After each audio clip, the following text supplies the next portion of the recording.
UNPAVED, Sean Salisbury here. We're bringing authentic, real stuff to you. Hardcore opinion. Sean Salisbury, a great NFL analyst, a former NFL quarterback.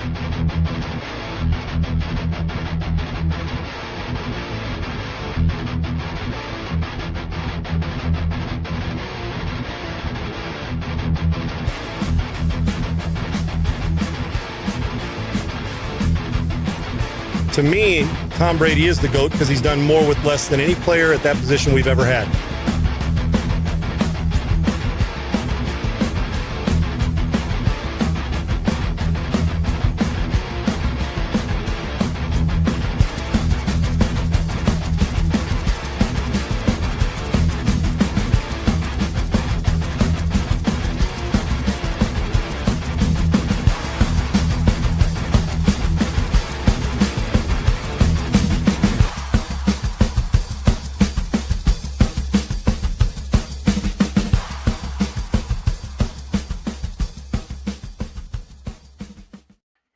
Hey guys, welcome into UNPAVED. Sean Salisbury here at Sean Unfiltered on Twitter. My partner at Adam G. Sager will be along here in just a few minutes.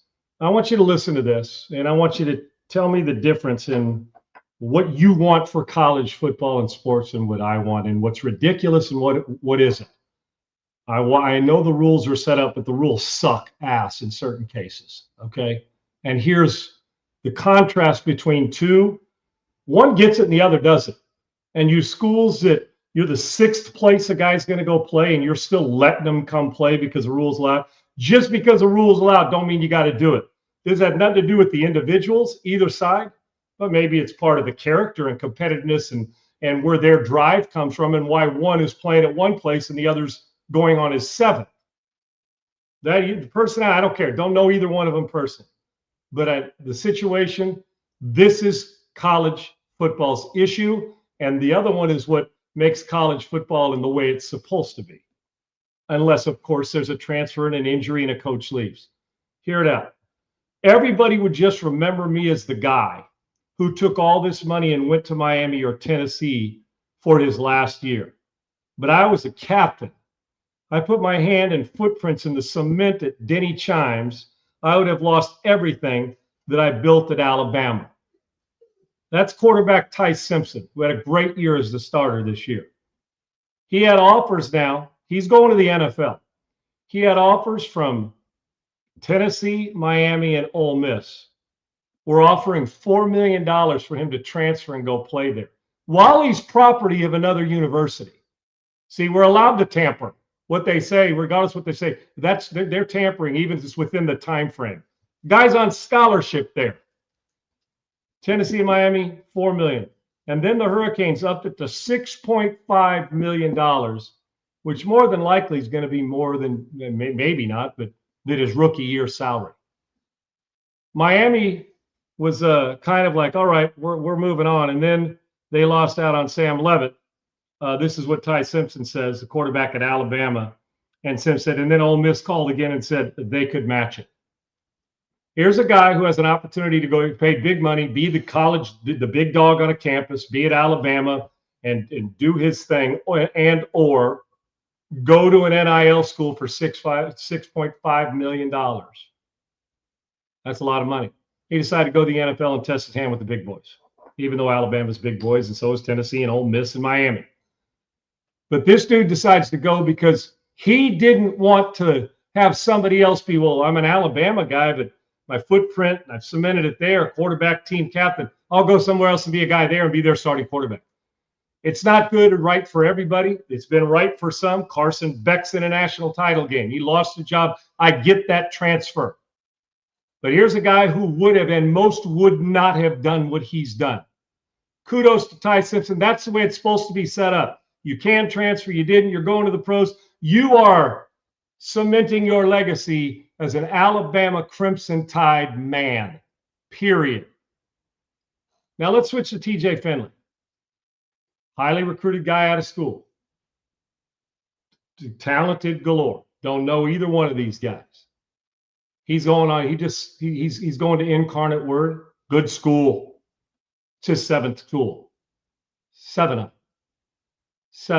Started at LSU. I don't need to go through it all. You can see it right there. From LSU to Auburn, I mean, the schools in Western Kentucky, and, goes all the way, and Incarnate Word. This is good school. But I want you to think about this now, how it affects kids that are trying to get recruited and the one last scholarship there. Oh, let's go 7 different schools. This isn't what it is. And I'm going to tell you, it reminds me, I'm not talking about the kid or the other. I'm not talking about the person. But think about, remember when you had that has dated you and 4 of your buddies?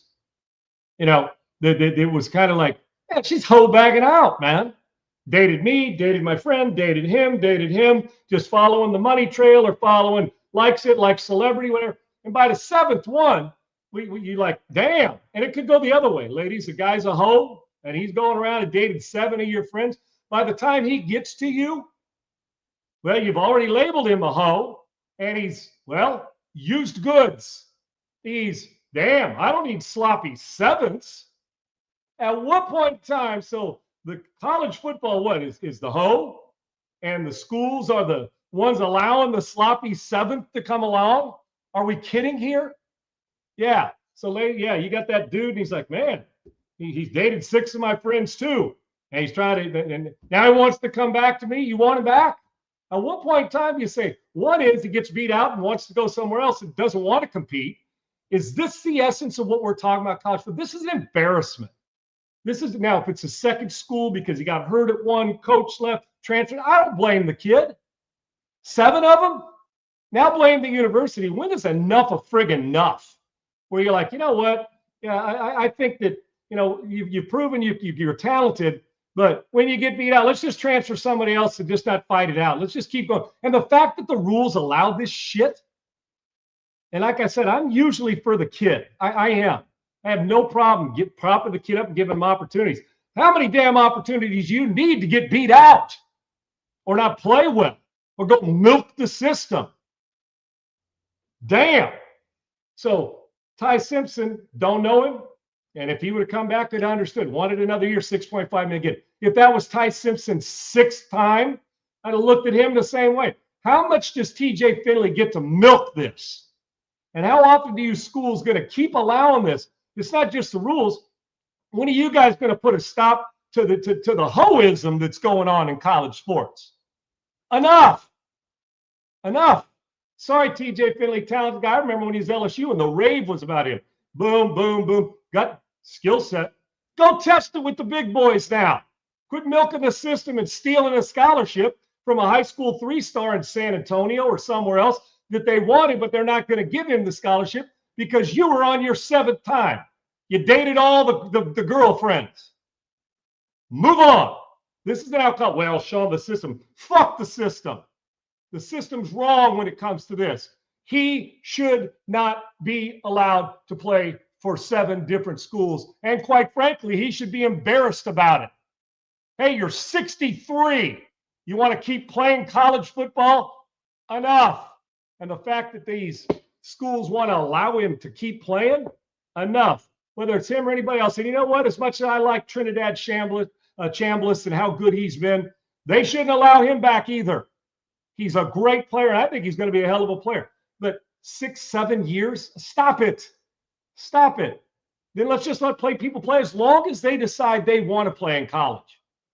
When do we call it using up your eligibility? Hurt a knee, I want a medical red shirt. I want a second medical red shirt. I want a hoe red shirt. I want the sloppy 7ths red shirt. What are we doing here? Enough. Stop it. And the only way we can stop it is when you colleges say, dude, you've been beat out or lost your job or didn't perform the way you wanted or didn't get the NIL money you want at 6 other damn places. There's not going to be a 7th. Rules be damned. It's time to move on. So enough. And if I'm the coach, listen, I'll sacrifice a lot. What tells me if you've been to 7 schools, I don't think I can rely on you to take me to a national title. Okay? That's what I do know. Talented or not, nah, ain't happening. I'd rather go with a recruit or a sophomore that I can grow with and lose a couple games than bring a guy in that I don't even know if he's coming or going to make transfer on me and go to his 8th school in week 3. I don't even know if you can. And neither does he, but I'm sure as hell sure he'd try. Enough of this. Got to move on. All right, guys, how'd you sleep last night? I almost called him Craig Sager. God rest my guy Craig Sager's soul. But my Segs doesn't wear the flashy ties that Adam. No. Adam doesn't wear the flashy ties that the great love Craig Sager wears. But how'd you guys sleep last night? I mean, really, did you wake up at 3 thinking about stuff like bills that keep going, grocery prices, cost twice as much, whether your retirement savings is going to be there, would you actually need it? Look, you're not imagining things. It's real, man. The debt in this country is real. Everything's more expensive. Whatever money you had saved up for 2020 and already lost 22% of its value, there are no signs of stopping. Your savings didn't shrink. They got robbed slowly and quietly by the hidden tax called inflation. Do not let inflation hammer you. Well, don't let every move you make be Washington, D.C. related. Okay. Augusta Precious Metals. I'm going to say it 3 times. Augusta Precious Metals. Augusta Precious Metals. I want you to text Sean or go in the link in the description below. The link is text Sean to 35052 or click that link in the description below and get to Augusta Precious Metals. Listen, with all these things, you diversify, you don't, you're stressed over retirement. You're still 15 years from retirement. The dollar's fading, gold's going up, and you're like, I didn't do it. Why haven't I? I'm uninformed. I want to be educated. And I want to do the right thing, get more value. Now, the people who have substantial retirement savings are looking to protect what they've worked so hard to build, right? As are you, as am I. I'm just telling you right now, I just don't understand the logic. Do you want a beat down car that's going to break down on you and is going to lose value? Or do you want a car that's been under the hood, has been taken care of, and boom, in primo condition, and the value of it keeps rising? And that's hard to find. Well, gold's it. Precious metals, tangible assets in your hand. Augusta Precious Metals is the place to be. Listen, I was a bit late to the party on the precious metals. I'm no longer late to the party. I'm informed, and I know exactly what, why, how, when, and who. And if you want those questions answered, go to that APM right there, Augusta Precious Metals, and check it out. Text Sean to 35052 or hit that link in the description below and just go inform yourself. I don't know. If you got $7 sitting over here and $2 sitting over here, and they're both sitting on a table, and you get to claim either one, which one you take? Well, I know you'd like both, but as far as value, which one you take? I'm taking the one that's more, right? Or if something's going north and the other's going south, which defense do you want better? The one that's dominating and on the rise because they're getting better and healthy, or the one that's plummeting and got their coach fired? Don't let your retirement savings get fired, or your stress and anxiety and lack of peace of mind and retirement, a lack of confidence affect you because you didn't get involved in this. Do your research like you would anything you buy, purchase, or invest in. Do your due diligence. Do it with Augusta Precious Metals. I'm convinced they're the best in the business because they want to educate and inform and then give you why. We all want to know, what am I getting and what am I paying and what am I getting in return? Go to Augusta Precious Metals and find out. And then you'll understand the value of precious metals, gold, and silver. Augusta Precious Metals, text Sean to 35052 or click that link in the description below and pop on in there, and you'll see why it's going to help your confidence grow as opposed to deplete it because you're not prepared. If you're prepared, there's no need to fear. Adam Sager joins us. Segs, going back to the original Simpson, TJ Finley. And nothing, it's never personal, this, but good gracious. One, I applaud him because he could have got a lot of money staying or going to another school that's really good and had another chance at a national title and got paid, been the big dick on campus, right? The big dude, man, I'm the man. Or go to the NFL and try it. Whether he's ready or not, we're going to find out. But he thinks he's ready, and that's all that matters as long as the scouts get to see him and they find out. He had a really good year. Didn't end the way he wanted. TJ Finley, by the time you get to 7, dude, if I can't trust you to make a decision staying on campus, at least after the 4th one, how do I trust you with 2 minutes to go to make a throw that matters under duress? I don't. I'm sorry. We are out of hand with this. TJ Finley should never be allowed to take another snap in college football. Yeah, same situation. Completely agree. And with Ty Simpson, applaud him for making the decision to go to the NFL.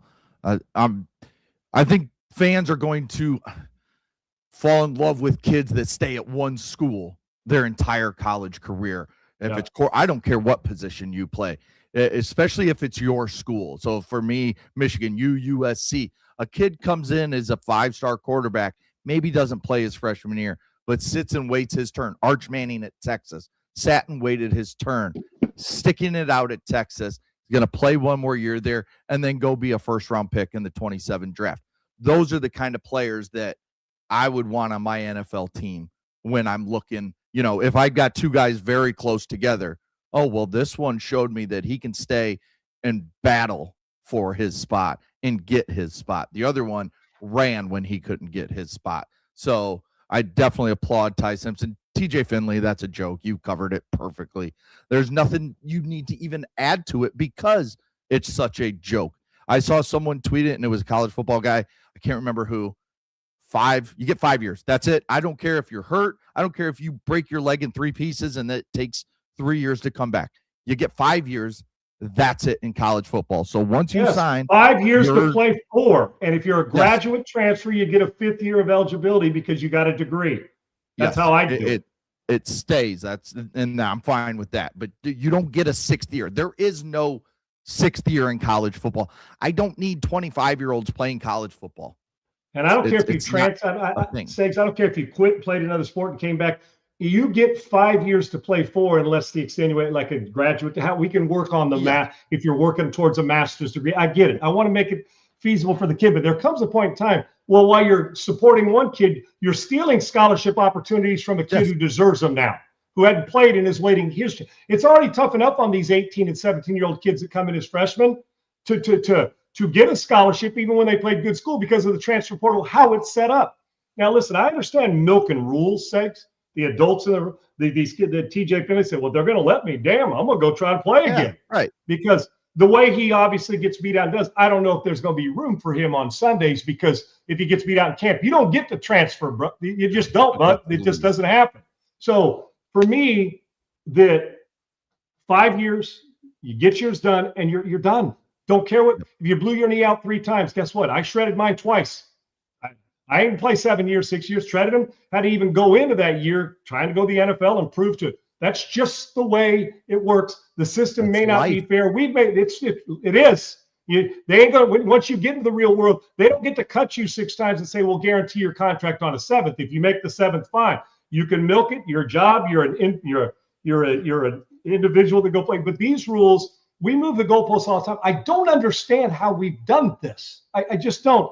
If he called me up and I was an incarnate word or after his 3rd team, I swear to you as the coach, even if I didn't have one on scholarship, I'm going to say, listen, man, I appreciate it. Now the rules are set up, but you're not for us. Right. You are not for us.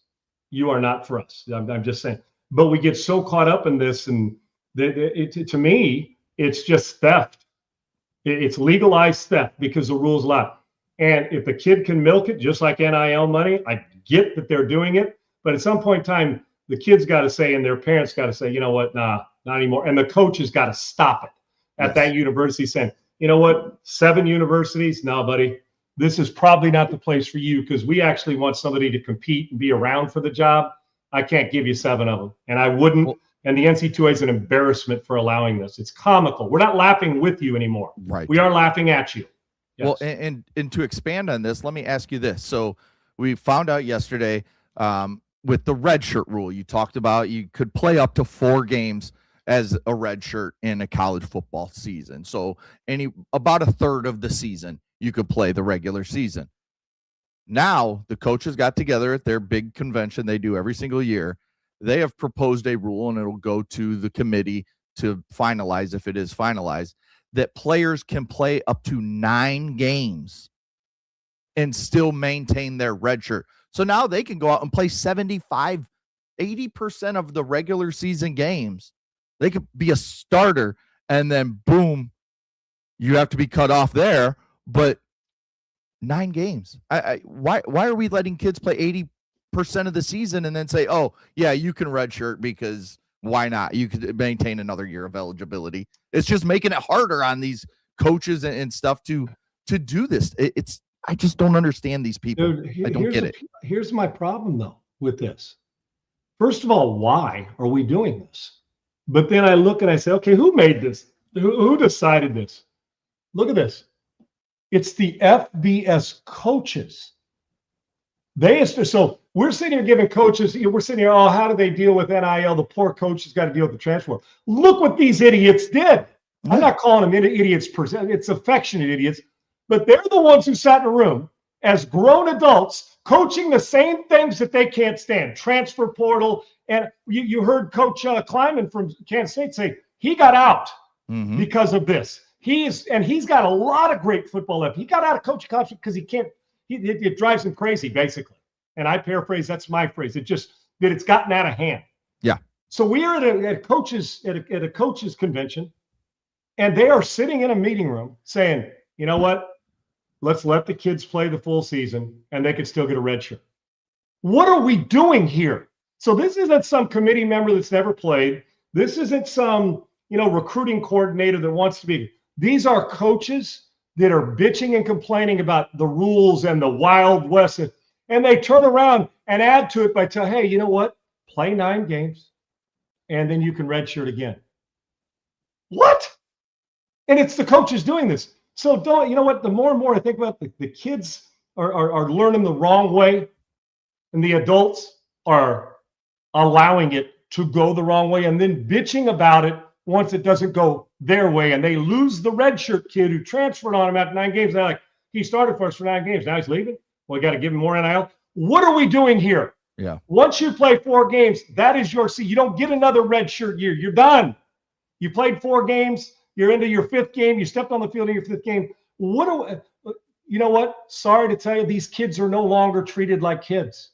They're getting paid. They are adults, and they shall be treated as such. Now we got to worry about what happened with the common sense IQ of these FBS coaches. What are you doing? Well, it's about the kid. It's about the kid until he up and okey dokes you and transfers on a redshirt year and pisses you off that you created the rule to allow this. This has got to be pushed aside and forgotten about. 9 games in redshirt?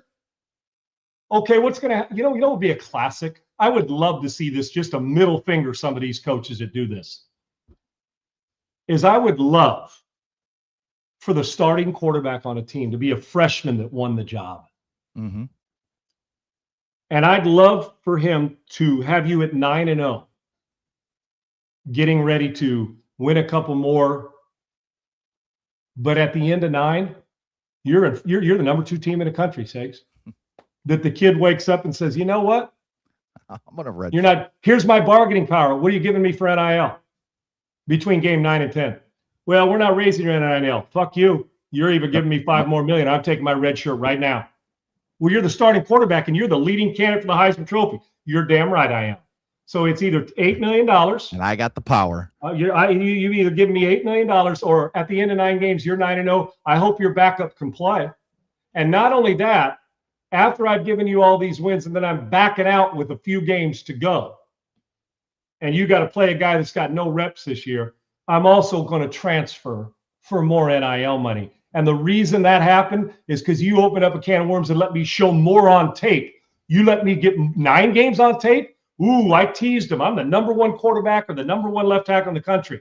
All this does is going to force the school to pay more. Because if you don't think some kid would do that, you are mistaken. 9 games in, we're 9-0. I'm sitting back. They paid me $1 million. I want 6 next year.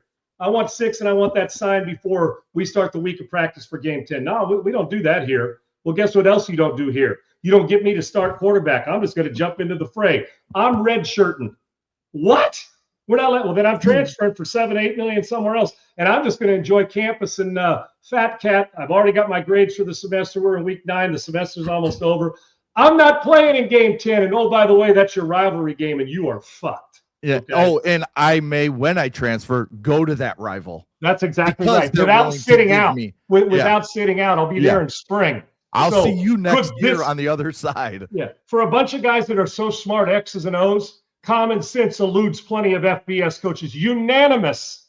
It's Yeah. As much as I love you coaches, and a lot of you guys are my friends, if it's unanimous, it tells me some of you guys need a little common sense check like a kid who plays at 7 fucking schools. Okay? I think that? the entire NCAA just needs somebody, a group, a committee that I don't know how it's put together, but somebody to check all these stupid rules being put in place or what's being allowed with 7 schools in 7 years. TJ Finley, this guy doing this, it's just Who wakes up and says this is a insanity good idea? right now. Who what's does going it? on? Well, Who wakes up and says every single FBS coach just woke up and said that at their I'll tell you convention. what, the BS fart fits it perfectly. It does, 100%. Another college topic we've been talking about is Husan Longstreet, who transferred from your alma mater at USC, was the backup to Jaden Mayava. Mayava's coming back, going to play another year at USC. He commits to LSU and Lane Kiffin. Sean, they just got Sam Levitt. They just signed Sam Levitt. Was it yesterday or Monday? My question to you, if you're Husan Longstreet, why? Why are you going to LSU? I have absolutely more money, Segs. I don't know. Is he getting paid more money? I'm assuming that's what I have written down. Like it has to be a majority, right? The money? Yeah. I would think. See, and real quick, I did look. He made reportedly just under $1 million for his freshman year at USC. As a guy who's a backup, his NIL. Yes, that was his NIL deal package. It was roughly anywhere from $750 to $900 is what's reported. So I don't know what LSU gave him. It hasn't been reported yet, but it's more than $1 million. You and I both know that, right? So this is with the branches, the reach to this. One is the kid is I've told you, I think he could be, if he went to a place where he was starting immediately, Segs, he may have been one of the steals of this transfer portal because he can flat ass play. I'm just telling you, he can. And he is a dual threat monster. He's a really good player. I don't know why he'd leave. You're already in the same situation. If it's not money, it has to be. Maybe he said, I want more money, SC. They said, no, go ahead. And he goes to LSU. But you're telling me with all the places in this country that if Tennessee wanted type Price, right, Segs? What am I, from Alabama? Yeah. Then why? Not Price, but Simpson. I didn't call him Price, did I earlier? Yeah. No, I did, didn't I? You just did there. Yeah, okay. I was going to say, because I know a Tyrone Price, so I call him Ty, but with Simpson, yes, Alabama, Simpson, that they wanted him at Tennessee or at Miami and you didn't get these other guys, why wouldn't you go after this cat? And why wouldn't he want to go to a place where compete's one thing, but you're going to walk into a starting gig? He's not walking into a starting gig here. Now, if you're Sam Levitt, do you feel betrayed? Because I'm going to tell you I don't care what anybody says. Do you think even though they both played, one got injured and it came back and then we saw Chambliss take over, do you think that Ole Miss's quarterback room, while they might have got along, the other guy didn't want to play and was looking at if Chambliss throws 3 picks in a game, what do you think? Everybody, well, we got a guy who was the starter before Trinidad got there. I played great football. This is one that if you're not tough-minded, and hopefully you are, Sam Levitt, because what if he throws 3 picks in the first 2 weeks and it cost him a game? Every time you make a mistake, guess where your head's headed? Yep. What's Coach Kiffin think? And if you're Kiffin and you're at LSU, you think you want to impact and win 7 games your first year, or you want to win 10 or 11 of them? My point is, it just doesn't. If you're Levitt, don't you feel, well, I'm going to compete against him, but there's still that sense of insecurity because they brought in a 5-star guy who could flat ass play. Okay. And you could make the argument that coming out of high school, Longstreet was held in higher regard than Levitt was. Okay. That's my point. And if you're Longstreet just for the money's going to get spent at some point. Wouldn't you want to go somewhere where you could post like Simpson did, where you could post like Mendoza did, and go play your ass off and have everybody in the world, because the kid's a really good player. So I don't get it. I told you the other day, once Levitt committed to that, why would Longstreet go? Which tells you there's no better salesman on the planet with money than Lane Kiffin. So with Simpson and doing his thing, and he didn't go, I would have thought that Josh Heupel would love a guy like this. Would love a guy to come in and compete. That was the team I was thinking all along, was Tennessee once Levitt committed to LSU. And if you're Husan Longstreet, you either know you're really, really good and you can't wait to get a chance, or you're willing to sit here and say, well, I'll take it over next year. Or you just wanted the money and wanted out of SC, because if you're LSU, good for you. You just strengthened your roster. If you're Sam Levitt, Longstreet, I got to see the dynamic of how this works, because it's not always peaceful when it's this situation. And then Longstreet goes and has 3 good games. Don't you think he wants more money than Levitt's making? Of course he does. Doesn't make sense to me. If you got the portal's used, I know, for more money to transfer to play. Why would you transfer to play backup and get less money than the guy you think you're better than? Yeah, I didn't understand it when I saw it, and it's just the only thing that kept coming back to for me was money, because it's not playing time, or Sam Levitt wouldn't, Sam Levitt's going to transfer again if he's getting the playing time, Longstreet that is. So yeah, it just comes back to money. Another quarterback that was in the portal that has committed, and he's kind of waiting. We're still waiting on a decision from Dante Moore, but that's Nebraska transfer Dylan Raiola, who was the #1 quarterback in the country his freshman year coming out of high school. Went to Nebraska, had a couple decent years there, now goes to Oregon, presumably to be the next starter after Dante Moore heads to the NFL this year. But what are your thoughts on Raiola in that system at Oregon? And does this tell you that Dante Moore is going to the NFL? I think that it must mean that Dan Lanning and Oregon have a pretty good idea through Dante Moore that he's headed to the NFL. Because in truth, right now, in my mind, the 2 quarterbacks that are going to be picked 1 and 2 would probably be Mendoza and him. Now with Ty Simpson in it, maybe Simpson, if he has a good shorts and t-shirt workouts between now and April, then maybe so. Segs, when Raiola, who's got good DNA, his pops was a really good football player, not a quarterback lineman, but a really good player. But when he came out to Georgia, made the commitment to Georgia, and then ended up going to Nebraska with Matt Rule. He was highly regarded and a really good player. He's been good at times. He's just kind of been okay at Nebraska. Had moments where he's good and leaving. My simple question is this. Is he DJ Uiagalelei or is he Bo Nix at Oregon? Right. Will he go there? Oh, I can't do it. Find another place, go to the NFL, and end up being a mid-round draft pick who DJ's best football was as a freshman at Clemson. He never got better. It's not fair to put right, but goes there, transfer. Backs out of his commitment to Georgia, goes to Nebraska, gets the job. It didn't work. They didn't win the way they wanted to. Now he's going to Oregon, high-powered offense, and he may be great. He was a highly talented kid, but who is he? I've seen the movie before. Oregon's a reclamation project for some. They go there and they turn around and they're well coached in facilities and everything and a high-powered offense. But he's either going to stay there and do his thing. What Uiagalelei ended up, he went to Oregon State and went to about Florida 4 or 5 right? Florida State, yes, got beat out there as well, Segs.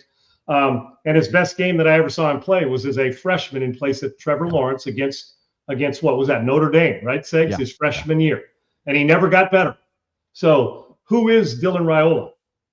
Is he Bo Nix, get better, be a first-round pick, and he lived up to that as a highly recruited kid? Or is he DJ Uiagalelei, who just played his best football? Did Raiola play his best football early his freshman year and as a high school senior? We're going to find out who he is. Yeah, and I do believe that means DJ Moore's on his way out.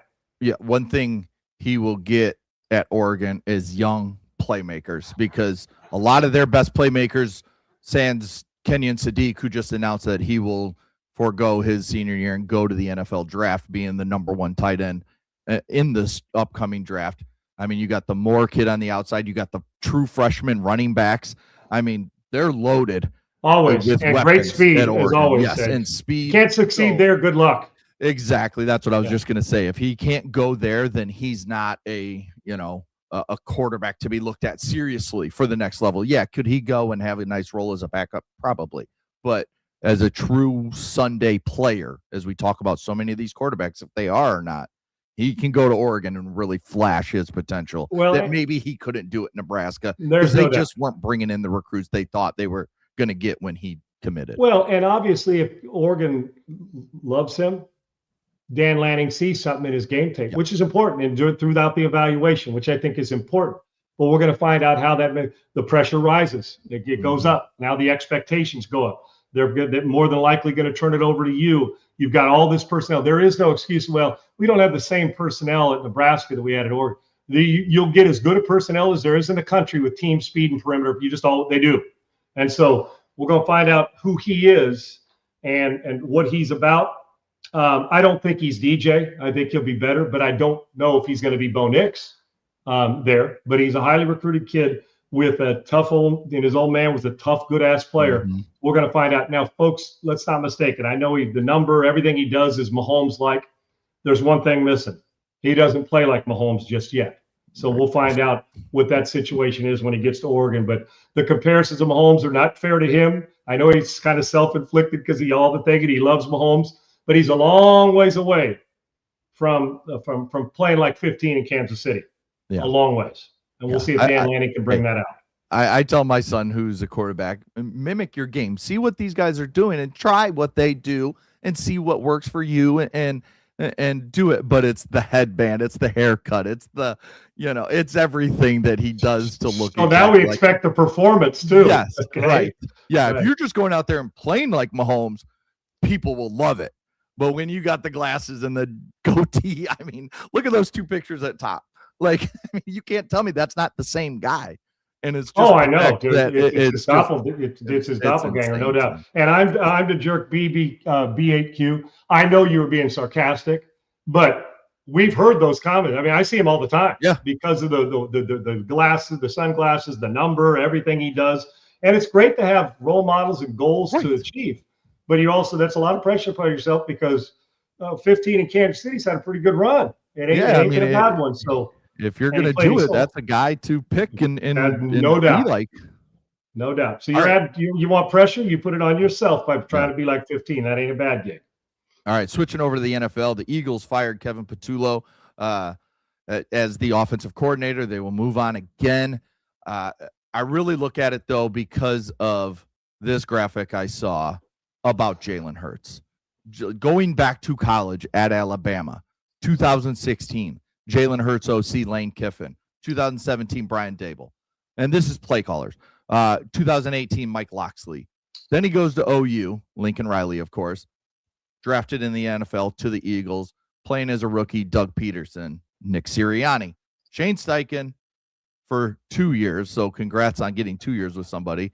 Brian Johnson, Kellen Moore, who then goes to the Saints, and now Kevin Patullo. So he's going to be looking for his 11th play caller that's in his ear, giving him the plays, changing, systems and just tweaking things to their own liking. What does this do for a quarterback like Jalen Hurts, who's still young in his NFL career, to go through this so much, even having the success he's had with Nick Sirianni as the head coach and the Super Bowls and everything? What does this do to a young quarterback? Well, Segs, here's the one thing that's the hardest part. And we'll just focus on the NFL right now because that's where he's playing it. Yeah. Is if you don't bring in guys that are from the similar tree verbiage-wise, that let's just say that Peterson, Sirianni, Steichen, Johnson, Moore, and Patullo all had different verbiage that they liked, that they grew up in a city that was different. Okay. I know what I'm getting when Shanahan, Zach Taylor, and Kevin O'Connell walk away from the same. They'll add their spin to it, but the verbiage is going to be pretty much the same. The concept that they're going through, which makes the learning curve quicker, right? It's not as wide. I mean, it's like, damn, I need 6 months in the offseason. That part of it, because I can still go back to this day, Segs, even when my rookie year, and start getting a huddle and start calling plays from the first one, and then the second one, and then you go to this one, it's like, okay. But when they're similar, it's just, okay, while the concepts may be similar, the way they address it in the huddle or go about it can be completely different. That's one. Two is, I also believe that if you're a veteran in the league long enough, that the excuse of having another offensive coordinator or 4 or 5 more it can be tired, but I do get it. Because you get to a point it's like continuity anywhere. You can never settle in. And just when you figure, okay, I got this verbiage down and mentally I see what we're doing here, bam, the guy gets fired or it doesn't work out and he's gone. Now, I'm sure that Philadelphia is hoping that this works in the way that they have. Steichen 2022, didn't they go to the Super Bowl, Segs? They did. Lost it, but Jalen played well in that game. Brian Johnson came in because both Steichen and Jonathan Gannon leave as offensive and defensive coordinator.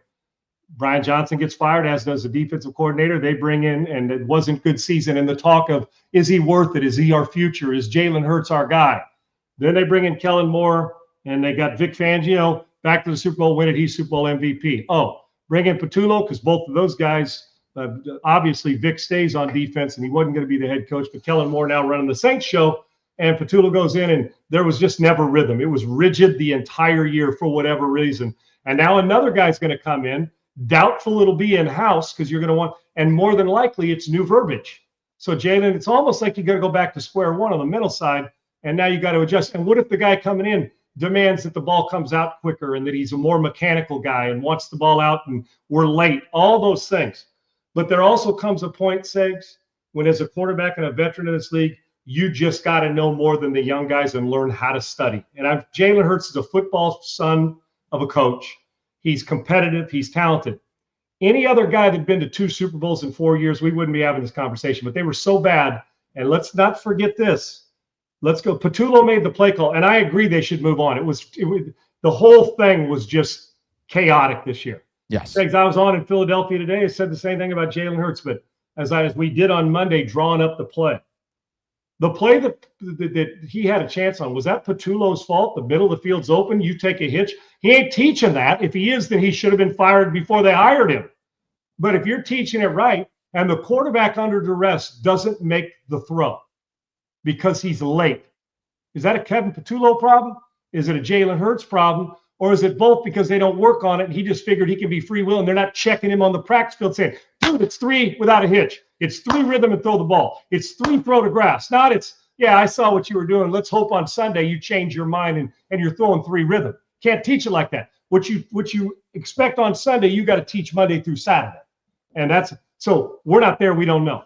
But for Jalen also, he's got some mechanical work to do. He's a really good player. And anybody with the way he's won, it's like, it feels absurd to say, do you really want another quarterback? And they're not going to get one. They're paying him a lot of money.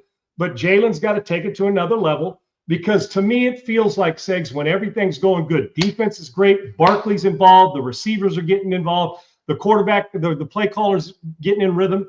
That's when Jalen Hurts is at his best. Mix in runs and then let him do his thing without – Jalen Hurts is not good when you put him into a box and just say, play in this box. He's got to be able to think outside it sometimes within structure, but let him do his thing. But I think Jalen Hurts needs really, really good players and security around him. He can't carry your team for 6 weeks. He's not a good enough passer to do it.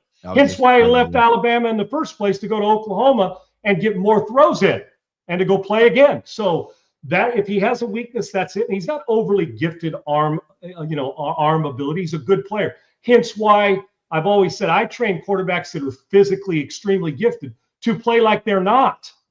Because then in situations like that, a guy's thinking, well, I'm not physically gifted to hold it a split second longer and still fit it in like Stafford or Mahomes can. So what do I got to do? I got to anticipate and throw on time. Those little things matter. The little things crushed the Philadelphia Eagles this year. Hence why they're at home, and they're hardcore, but demanding fans expect it, and I think we do too. They underachieved this year. They got to move on. They got to find a guy who, I hate to say it, lets Jalen Hurts cook, but the right way. Right. Structure, not like Lamar, but allow him to knock the box off and go do his thing. That's right. Exactly right. Lamar can play great without great players around him. He'll still play. Jalen Hurts has to have health.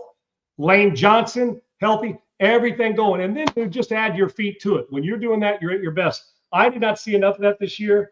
They offensively were a major disappointment. Their defense was good. Defense ain't the reason that team's going home. Offense is.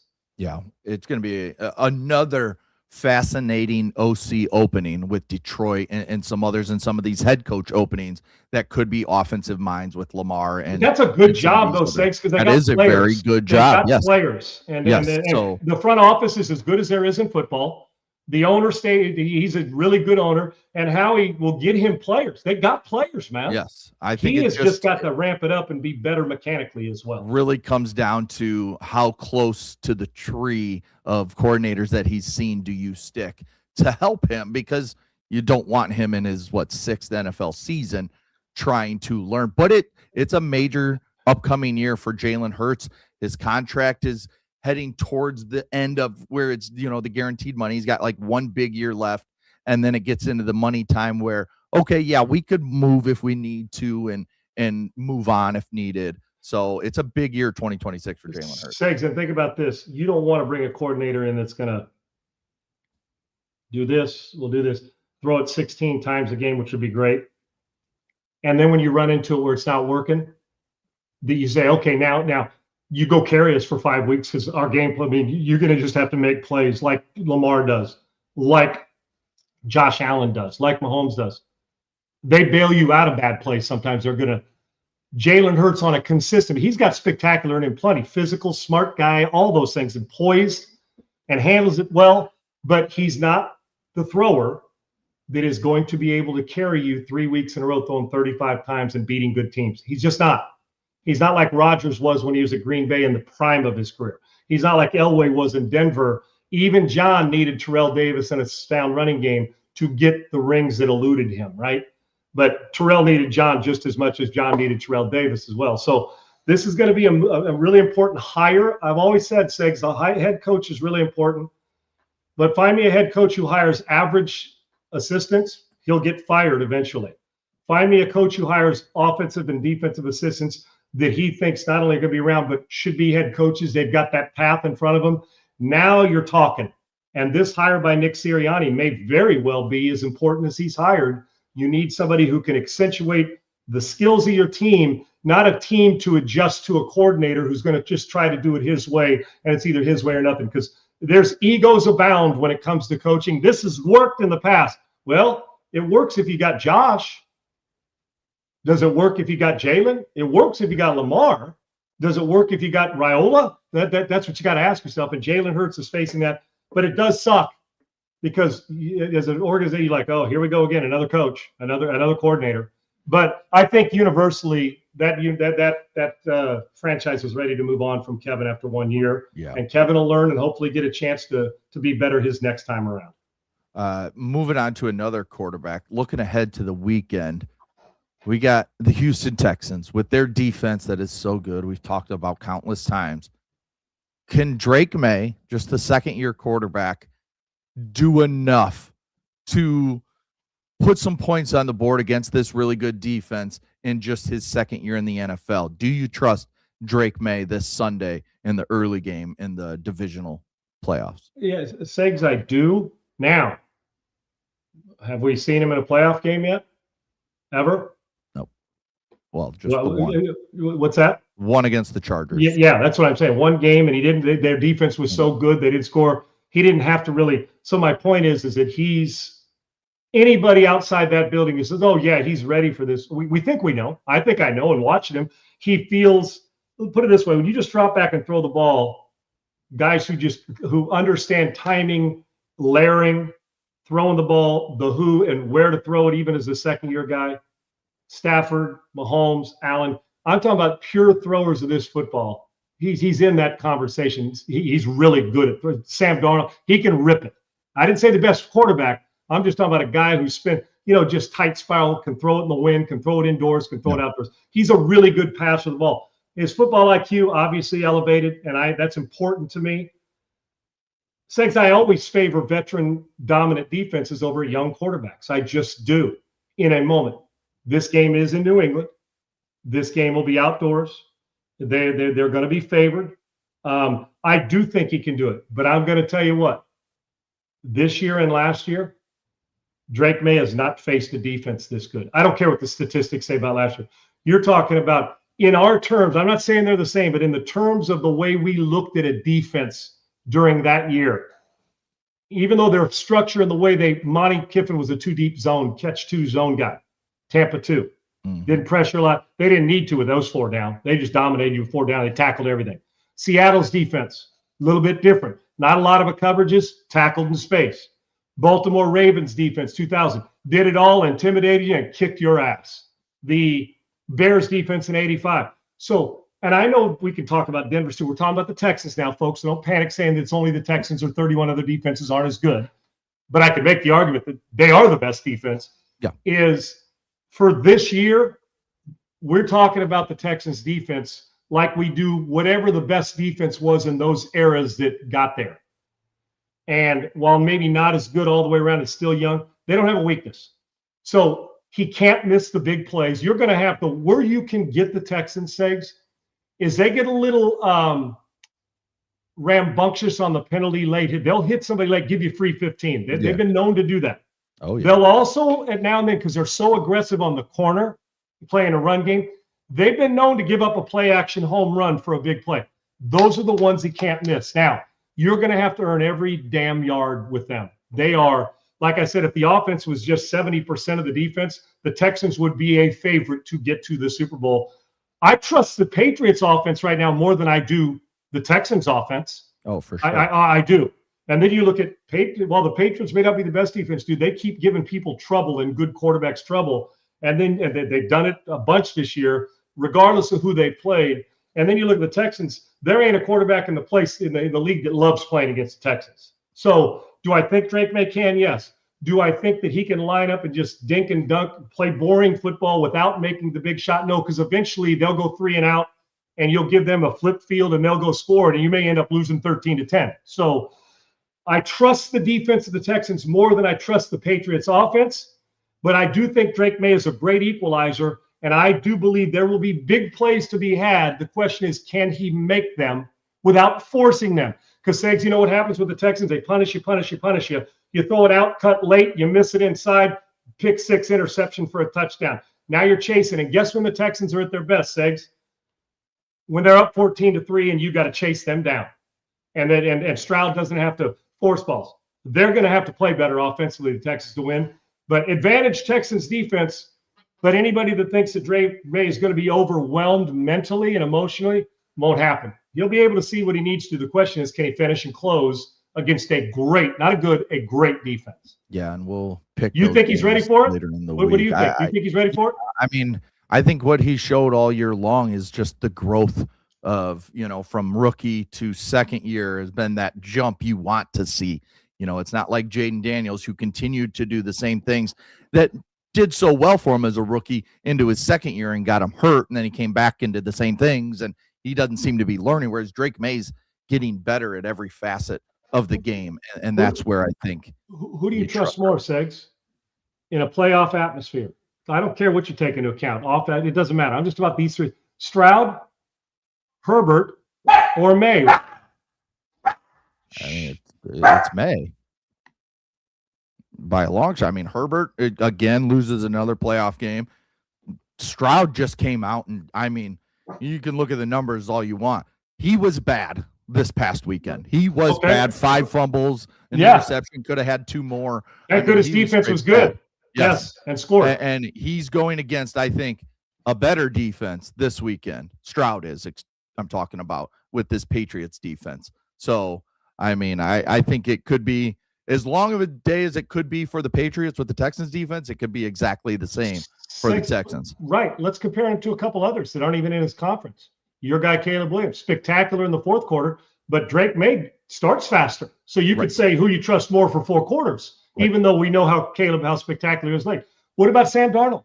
We know Sam was in the MVP talk a lot of the year, and his back-to-back years, 14 wins for his team. Segs, the reason Sam Darnold's not the starting quarterback in Minnesota is because his game against Detroit and his game in the playoffs.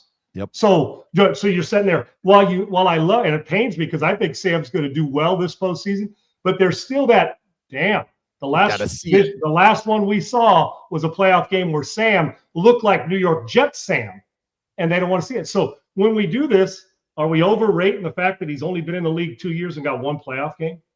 Or should we think that this is some cats are different, Segs, and this dude's different? He don't play like a second-year guy, and you and I both know it. So I'm going to say he'll be primed and ready. I think it's going to come down to the other. New England's defense against Texans offense, as opposed to it's going to be, listen, man, we hit you in the mouth, you make a play for the Texas defense, Drake Maye makes a great bang post throw. The other side, are you careless, CJ? Is New England's defense going to get enough stops to give their team a chance? Because I don't think New England's hanging 35 on the Texans. And I sure as hell don't believe the Texans are scoring 30 on New England in New England. They were fortunate that the defense scored 14 last week. or 12 counting the extra point. So, yeah, I do trust him, Segs, but I can tell you this. You better have a good supply of body bags if you're playing the Texans defense, because they are friggin' nasty and physical. Yeah, it's going to be a fun game. As again, that is the, I believe, 2 p.m. Central game on Sunday. And I do want to talk about the scheduling of these games. We'll talk about that tomorrow. One last thing, and it's Patriots related, and it has to do with last week's game against the Chargers. Linebacker Robert Spillane of the Patriots came out and talked about the Chargers and what the Chargers players were coming up and saying to him after the game. We have the video. Let's go ahead and roll it of Robert Spillane. Has been great all year. He keeps the dial spinning. He keeps offenses guessing all year. He's been doing that. You know, just after the game, talking to a few of the guys on their team, they had no clue what we were doing. And they came up and said that. We have no clue what you guys were in all game. So for him just to be able to build those packages throughout the week, our back-end players to know how to disguise the different defenses really keeps quarterbacks guessing.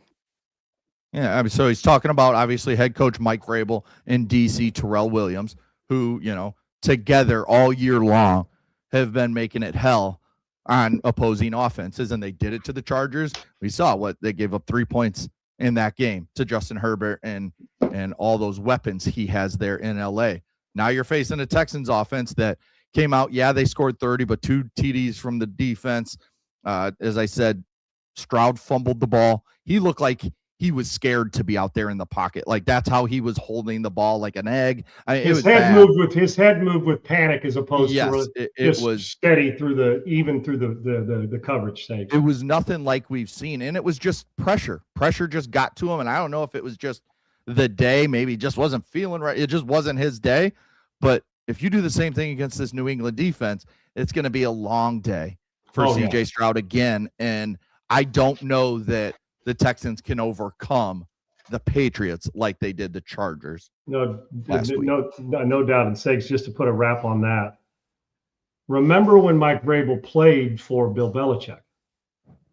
We always take who was the best that taught us, and if we don't, we're dumb in any walk, in any job. I look at some of the coaches I have. I got Tom Moore. There's some things I'd really take with me if I was head coordinator or coach somewhere. And spending time with guys who teach RPO, I would take some of that. With Brian Billick, a nice vertical passing game, and I would be the attack mode. Brian, I'd take some of take the good stuff. Don't discount the fact that going back, and this bears reminding, when Vrabel played, how many times did you line up every week? It was a different game plan for New England. They didn't just go and say, same thing every week, we'll play everybody the same. Belichick was notorious for, well, we have some of our base stuff, but remember the times when he and Romeo Crennel, they'd walk 11 guys up to the line of scrimmage, or 9 guys, they'd be walking around, nobody'd be in a 3-point stance? You're trying to identify. That's the problem. If you run against a team and I'm going to tell you who's going to have trouble identifying, sakes. This Texans offensive line doesn't need confusion. Trust me, they need to know right off, and they're not going to know. Why? Because of what Vrabel has learned from Belichick, applied to him, and then added him. Because Mike was significant as he'd stand up one place, then he'd go put his hand in the dirt playing the other edge rusher. Then he'd play in space and intercept the ball. Then he'd stick him at tight end on the offense down at the he did everything.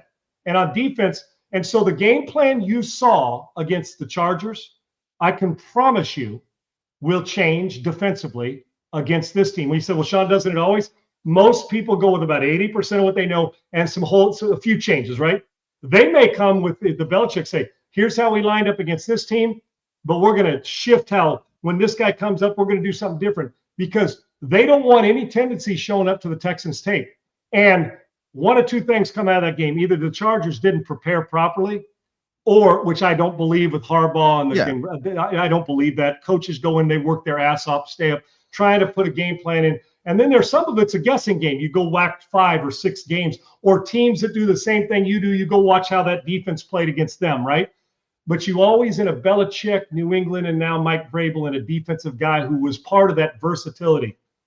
Creating confusion sometimes is more important than having 3 guys that created the confusion. Does that make sense, Segs?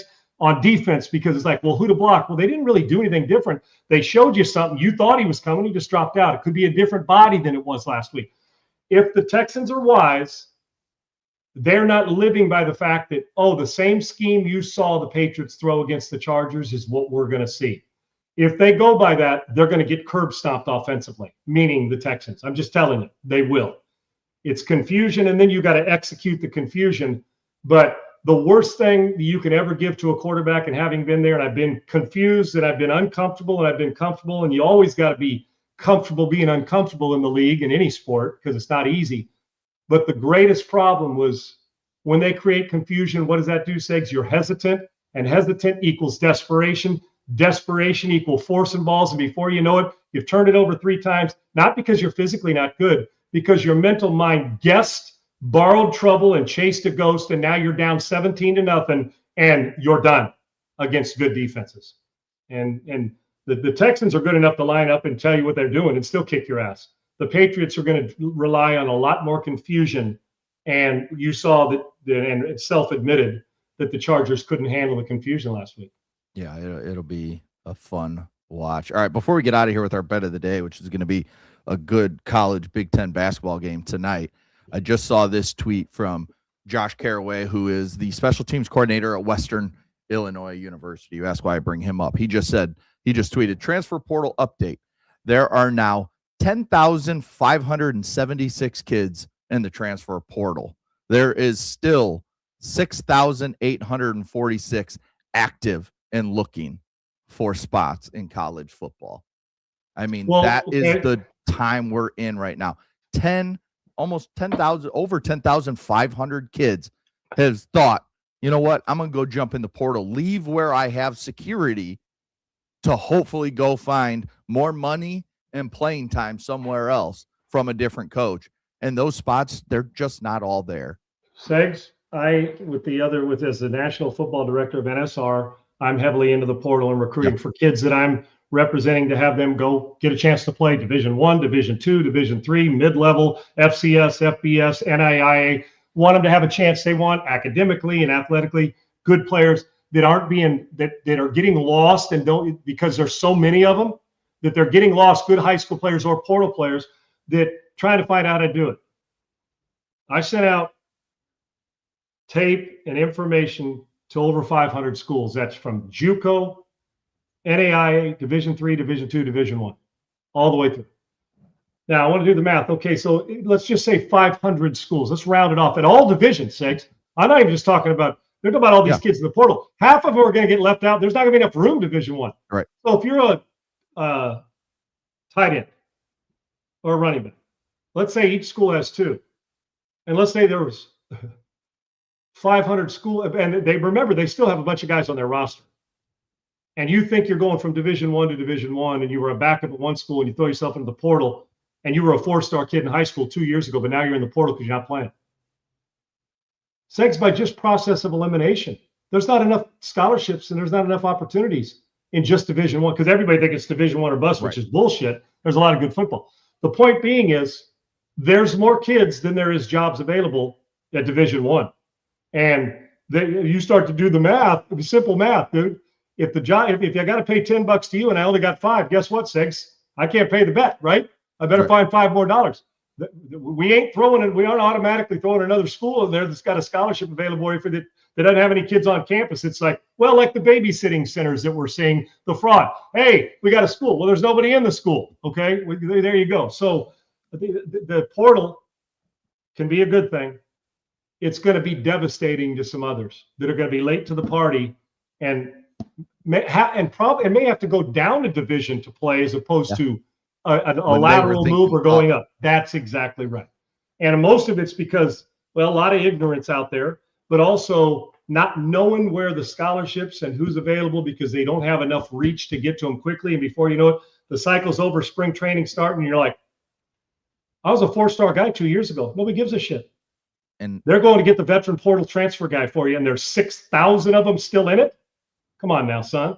That's 10,000 people.